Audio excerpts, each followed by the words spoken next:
All right, it's been a while since I've been on camera with this guy. This warms my heart on a Wednesday evening when we're clicking record. We've got Kentucky, North Carolina set to meet this Saturday, and I have Heat Check's own Riley Davis here from Riley Friday infamy. Riley, quick, just address the Boo Birds in the room. Are you making your return on Riley Friday this week? Are you not? Yes, I will be back. It is a Bluffs Friday. It's Bluffs Friday loading.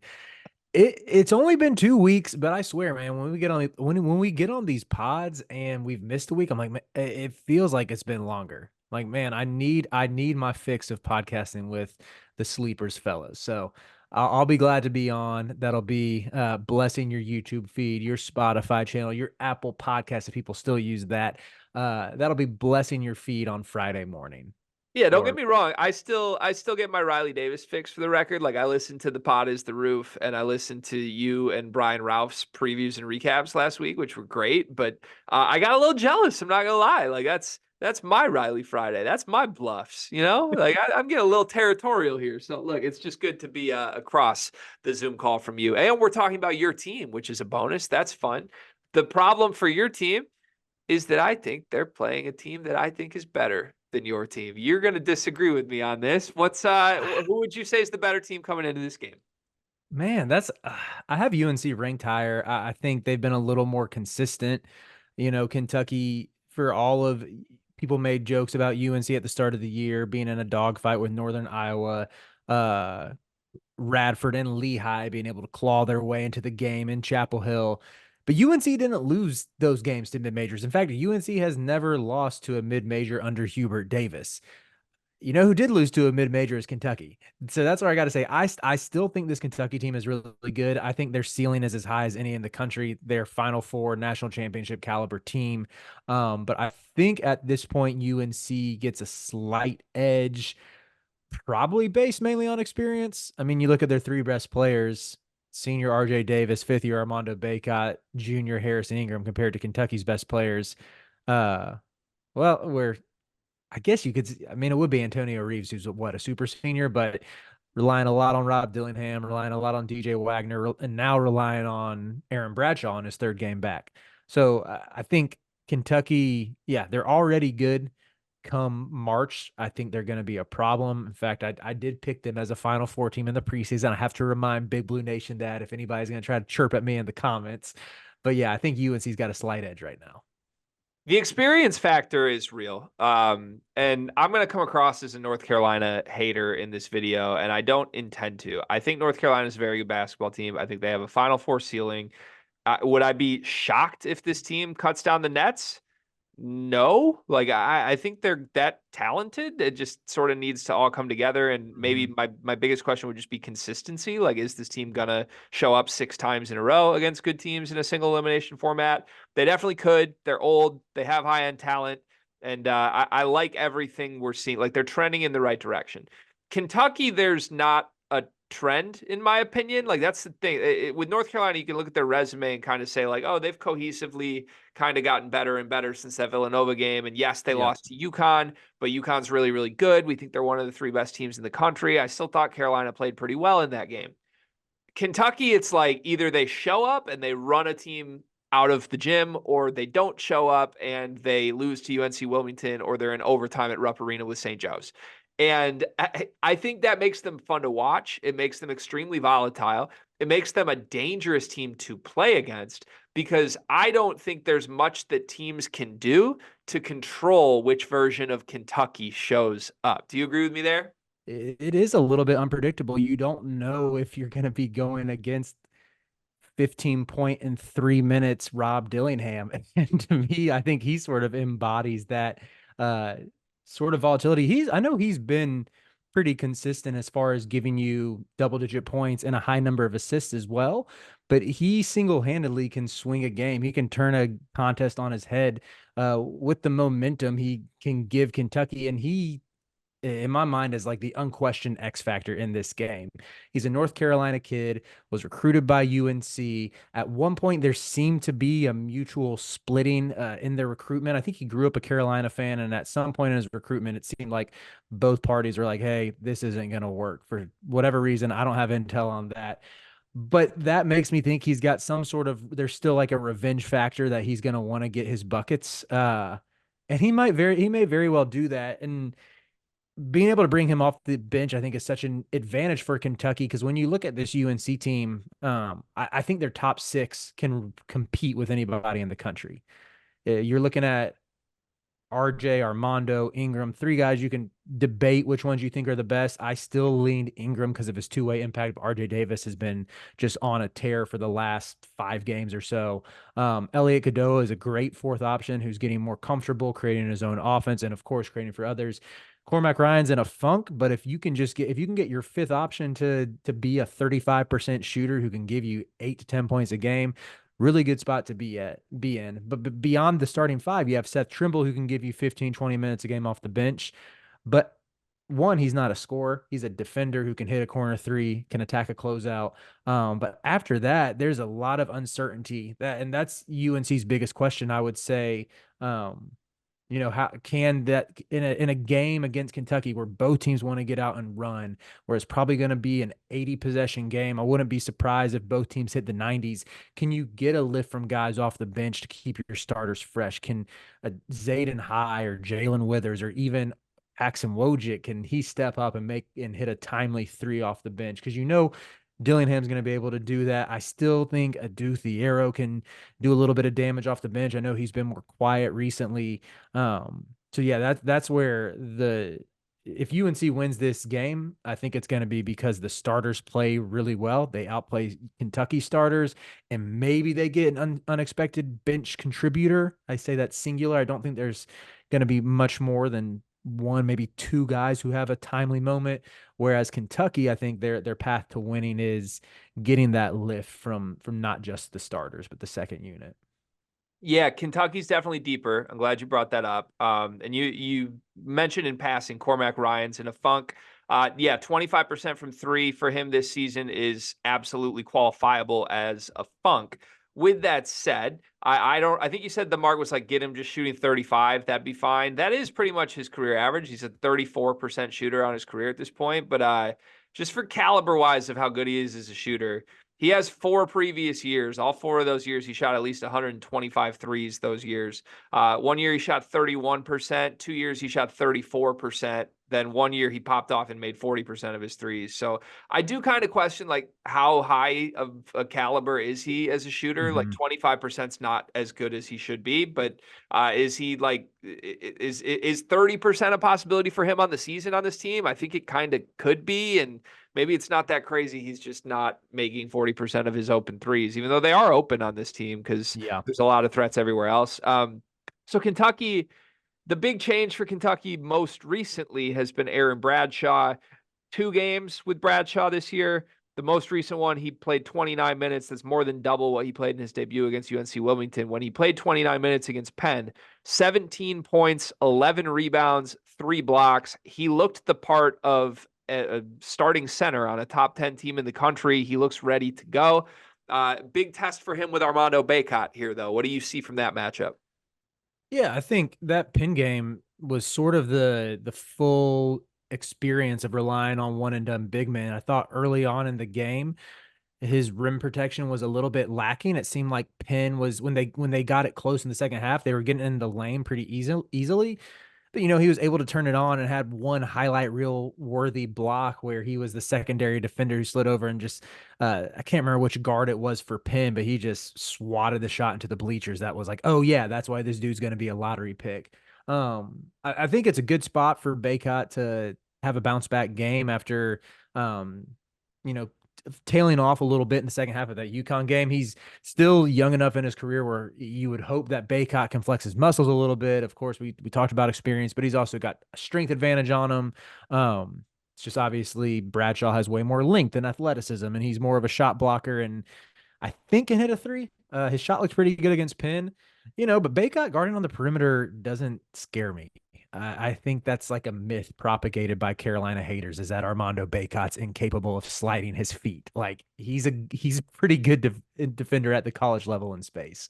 Um, so yeah, I think that'll definitely be a matchup to watch. And I don't really have one leaning. We've seen Armando do well 2 years ago, for example, against Mark Williams, both in their win at Cameron and the win in the Final Four. We've seen Armando struggle with length and NBA lottery type talent as well. So you don't really know what you're gonna get in this one. Yeah, I would like to think this is the type of game that Armando dominates this matchup. Like you're getting a guy who's playing his third ever collegiate game. I don't care if he's a 5-star or not. Armando Bacot's Mhm. in his fifth year. He's a grown man. He's a grown ass man. Excuse me. Let me add that because I feel like when you're 20, how old is he? 23? It's probably yeah, he's probably 20. He could be pushing 24. Yeah, Yeah, I guess he's probably 23. when you're 24 fresh off a divorce, like Armando Bacot says that he is, like I feel like you deserve the label grown ass man. Um, I I have a question for you that's going to feel a little weird. I don't remember if I've done this bit with you before in other previews yet, but there's a bunch of individually talented players in this game on both sides, clearly. If you were just lining up all the players in this game and you were picking five, what five are they? Mm. Like if I'm building my own team. Yeah, yeah. Let's say like Riley Davis is the head coach and I'm the assistant, and we don't have to worry about Hubert or John Calipari here. Just who's your five you trust to run with from both teams in this game? Oh man. Probably RJ, Ingram, Reeves. I'm between Reed Shepard, aka Reed Shepard Jr., and because his dad's now Reed Sr. Uh and Dillingham. I might lean Shepard just because he can do a little bit more defensively and he's a good glue guy. And then between, I guess for my big man, I could pick. I still think I'd take. I don't know, man. Those Bradshaw flashes were special, and I don't want to come across as too biased, so I'm tempted to say I'll take Bradshaw. Okay. All right. Yeah. I think this game's interesting because I think more than any other game I've previewed this year, I wouldn't be upset at whatever combination of names you pick. Like we just did UConn Gonzaga, me and Eli right before this, and I did something similar with him of like, give me who the best four players are in this game because I kind of wanted to get at like, is UConn's talent that much ahead of Gonzaga's? And in the end, if you were picking a team of five from those two teams, I think it's pretty clear you're picking at least three guys from UConn, mix in whoever you want from the Gonzaga side. In this game, it's like there's seven different Kentucky players I wouldn't get mad at you for picking. I don't know who their best player is. And Mhm. North Carolina obviously has the big three that I think belong in some form. And at minimum, you should pick two of those guys. But it's just I don't know. It's a crazy game that's going to be really fun to watch because I feel like we have no idea who will end up being the story of the game. Like we could come back on the recap and you could tell me Harrison Ingram dominated and we have to have that conversation. You could tell me RJ Davis just ate the Kentucky guards alive and we'd have that conversation. You could tell me that Reed Shepard is the best freshman in the country and he just single-handedly won them the game. You could tell me Antonio Reeves hit 11 threes. Like nothing is going to surprise me in this one. And I think back to my original point, I weirdly think that bodes well for Kentucky because it means the game's being played on their terms. Like whether or not they win or lose the game, I feel like this game is about which version of Kentucky shows up and not what North Carolina does to them. Yeah, that's fair. I mean, I think Kentucky definitely has more bites at the apple, if you will have whatever that phrase would be, to where it's like if you get an off night from Reed, you have Dillingham. If you get an off night from Wagner, maybe Reed steps up. There's so many different scenarios that play out. Maybe Justin Edwards has a little breakout game because Carolina, they don't really have anybody who can match up with 6'8" wings. I mean, you can throw Ingram on them, but he's more better suited to guard a four than a three. So yeah, and even Reeves. I mean, we've seen Reeves heat up and hit what 7 or 8 threes in a game before. Like that wouldn't be out of the ordinary either. So ultimately, while I think I'm gonna lean Carolina, I'm gonna pick Kentucky. I don't like I think UNC splits. I think UNC splits these next two with Kentucky and Oklahoma. I just don't know which one they win and which one they lose. So I guess I'll just set myself up to be a little less disappointed, an emotional hedge, if you will, and pick Kentucky for the same reasons you outlined. Um, I will say I do think RJ Davis feasts, even if they put Reed on him. I know Reed's been good, but like again, this is where you got a 22-year-old going against an 18-year-old, and RJ's going to use that veteran savvy. Um, Do you remember back in the 2016-2017 season, that CBS Sports Classic between UNC and Kentucky? It was the Bam Adebayo, Malik Monk, De'Aaron Fox team against the Carolina team that won the national championship with Justin Jackson, Joel Berry, Theo Pinson, Kennedy Meeks. Mm-hmm. You know what the final score of that game was? I don't. 103 to 100 for Kentucky. Malik Monk went off for 47 points. 10, shot 8 for 12 from three. Um, I was at a wedding watching it on my phone and just dumbfounded that like we couldn't stop Malik Monk. It didn't matter who was on him, and he was hitting threes from the same spot. I love Roy Williams, but I'm like, Roy, please do something to get him out of rhythm here. Yeah, um, that's why we got a Malik Monk jersey on the wall right behind me here, just for the record. I I loved that Kentucky team. De'Aaron Yeah, Fox was one of my favorite players to watch in the last decade. yeah. Bam Adebayo, another North Carolina kid, just an insane collection of talent on that team. I think this game has potential to be like the diet version of that. Um, which like that UNC team didn't have a ton of pro talent. Justin Jackson was a lottery pick, but aside from that, you had a bunch of G League guys. I mean, Kentucky having two All NBA guys and Malik Monk and Bam, like I don't think this Kentucky team has quite that level of talent, even though they have multiple pros. So that's why it's probably won't be in the 100s, but like this game could be scenes. Both teams could be firing. It very well might be in the 90s, and I think it's going to be pretty easily the game of the weekend. And I can't wait to watch. Yeah, it's gonna be extremely fun. I think Carolina fans should be excited that I seem to be wrong on Carolina all the time. I think I picked them to beat Villanova. I picked them to lose to Tennessee. I did pick UConn against them, but in general, I've just been on the wrong side of Carolina a ton this year. Uh, Armando Bacot's record in his 4 1/3 year career against Ken Palm top 30 opponents in the regular season that are not in the ACC. I You don't know want to what that hear is? this. You know what that is? I don't want to know. I don't want to Any know. guesses? It's probably like, wait, how many games are there? 16 games. I'm gonna guess 2-14. 3-13 is the answer. The win against Tennessee propelled him up to 3-13. That's pretty good. That was a new sign of turning the page there. Not great, right? He's 1-2 this season with the Villanova loss mixed in with UConn. I believe it's 1-5 in the last two. Like a lot of these wins came a long time ago. He's been in North Carolina for forever, and they're doing their best to fight the tropes I have against Armando Bacot and RJ Davis. You've heard them from me before. I don't think these guys are necessarily the best two players on a team that wins a lot of big games. I think that was proven when you made a national title run because Caleb Love was your best player in that run. I think that's Was he been though?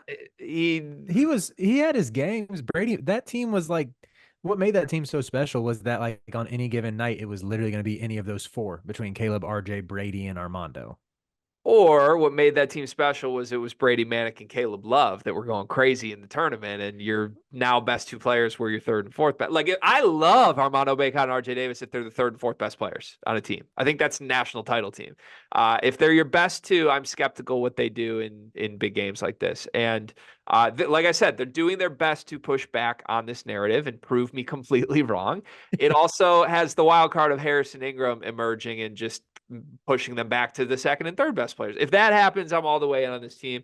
For now, coming off the UConn loss, I will take the team I think has the higher ceiling. And matchup wise, I think it's the team that is better offensively, weirdly. These teams are pretty similar profile wise. And Ken Palm, man, I don't get it. UNC is 7th on Ken Palm offense. Kentucky's 14th on Ken Palm offense. But when you go through the individual categories, there's like nothing that North Carolina does better than Kentucky. So I don't get why they're behind them. Like Kentucky's better at shooting from three, better at shooting from two.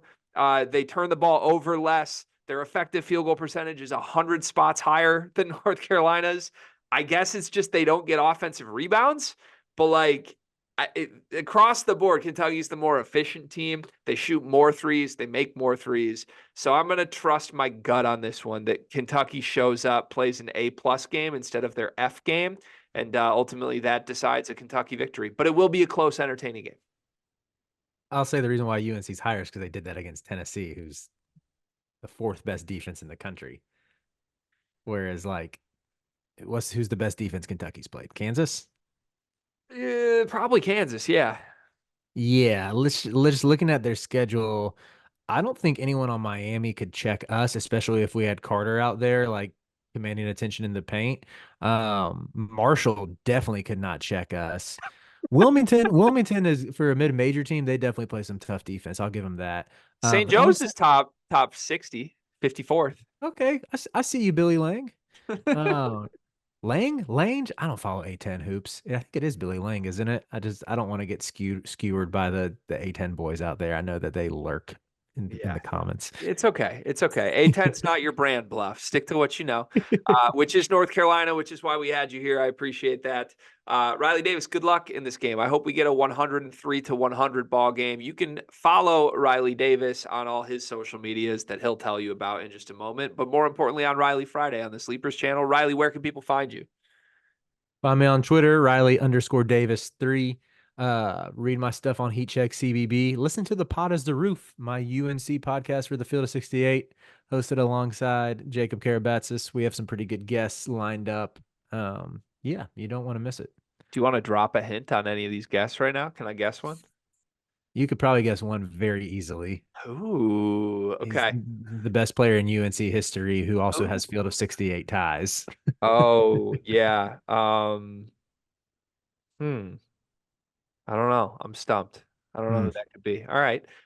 Yeah, good luck. Big game. We'll be here to recap it this weekend. Stay tuned. Click subscribe to the channel so you don't miss any of them.